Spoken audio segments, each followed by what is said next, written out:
Well, we're back by popular demand. Yes, we are. we certainly are. You know, we've proven that. Yes. Growing in the last 18 months from hundreds to hundreds of thousands. Hundreds of thousands. So we're not making a false statement. We really are. People love what we're doing, and they want us to continue to do it because they give so many likes and downloads, and it is just so good.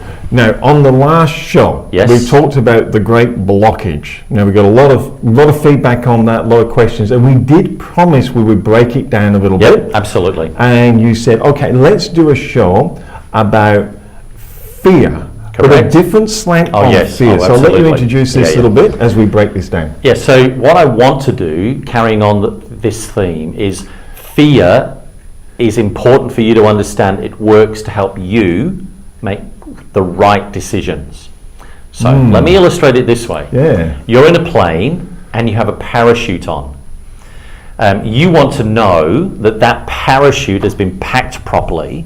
So when you've put it on, strapped it in, you've been instructed what to do, you jump out of the plane, fear is telling you you need to have lined up the dots, talk to the instructors, seen them pack the way they pack the parachutes, made sure all those checks and balances are done right, even the plane is right, and the pilot's done all his or her safety checks. So your fear is not about debilitating you, or disabling you, or discouraging you. It's actually helping you make the right decision. And I think sometimes what we've done in this whole dynamic of blockages in our world is we've taken the negative of the negative, fear, and we've let the negative of the negative, fear, limit us, block us, bind us, and restrict us from actually being the kind of powerful people that we are created to be, and using fear in a very powerful way in which it can be helping me make right decisions. So there's a risk issue. So when you talk about fear, and I know it's a human emotion, and I suppose there's two ways of reacting that you're talking about. The fear we know is our reactive instinctive behavior when our animal instinct is to get out of here. Yeah, fight or flight, absolutely, totally. And most of the time we will flight. Yes. And what you're saying is, hold on, we're the business owner, we're in control. We can just pause for a moment. If we can have a conversation around the fear, we can look at things that can mitigate the risk. It's a bit like any risk, isn't it? You start to mitigate it, and then you can make a conscious decision now, that puts you in control, and gives you the power. Gives you the understanding of why you're going to make the decision you're going to make. And it's not a flight or a fight dynamic, which is often what fear will drive you to do, one of those two.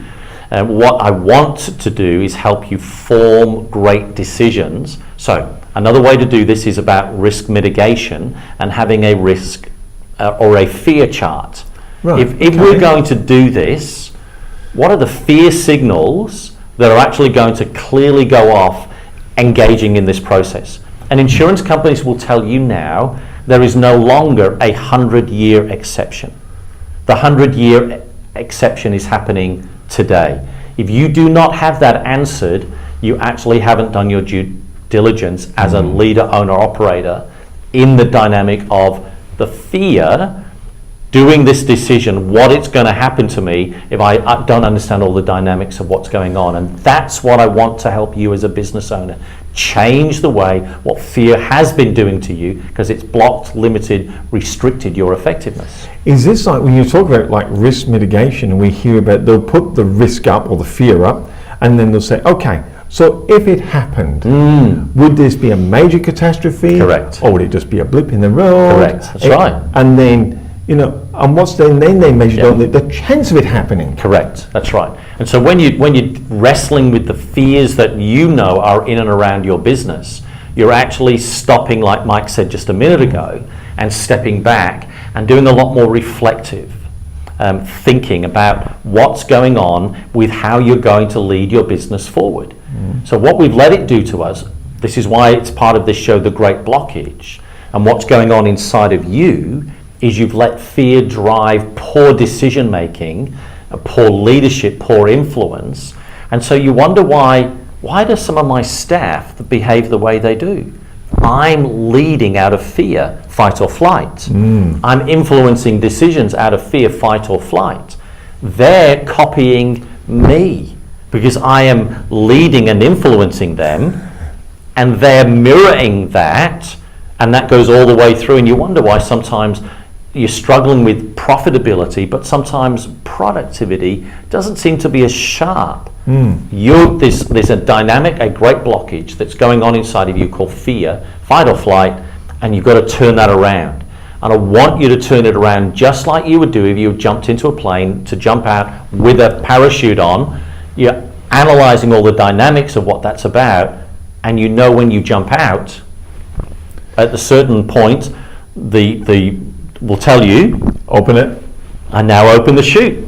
Hey, I open the chute, work, and I sail to the ground and have a dynamic, creative, powerful experience because I've understood the power of fear, controlled it, not let it control me. I was going to say, Tony Robbins does one where you actually walk across hot coals, and he goes through the same process. Yes.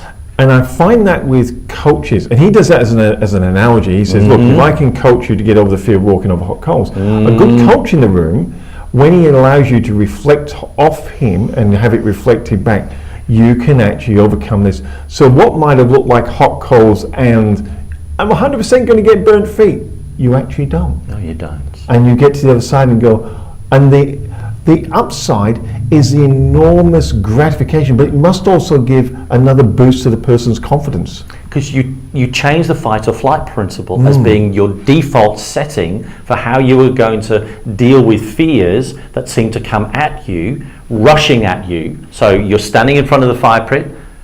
The fear is fire, burnt alive. I'm going to be burnt to a crisp. Is my insurance right? What's my wife going to think? What are the kids going to think? I'm coming home wrapped in plaster. I've got to have skin transplants. All this stuff is going through you rather than, I'm not going to fight or flight. I'm going to turn this around. I'm going to analyze what's going on, and I'm going to do this. This is the power of language.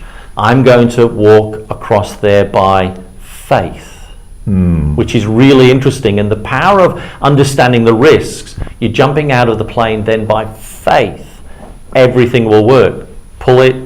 It works. It reconfirms all the thinking process you've actually put into your world, and you recognize I now am making right and good and excellent and powerful decisions because I've recognized what fear has done to me. It was a blockage. I now know how I can deal with it. Wow. Well, another great show with John Hardy on the great blockage we did fear today. Yeah. We did say we're going to do 4 segments. So I think we're going to do another 2 shows, aren't we? We've got another 2 shows to do. And what I want you to do is subscribe and click on the bell, because the bell will actually inform you when the next show comes up. Fantastic. Yeah. Until next time. Until next time. Looking forward to being with you. Thank you so much.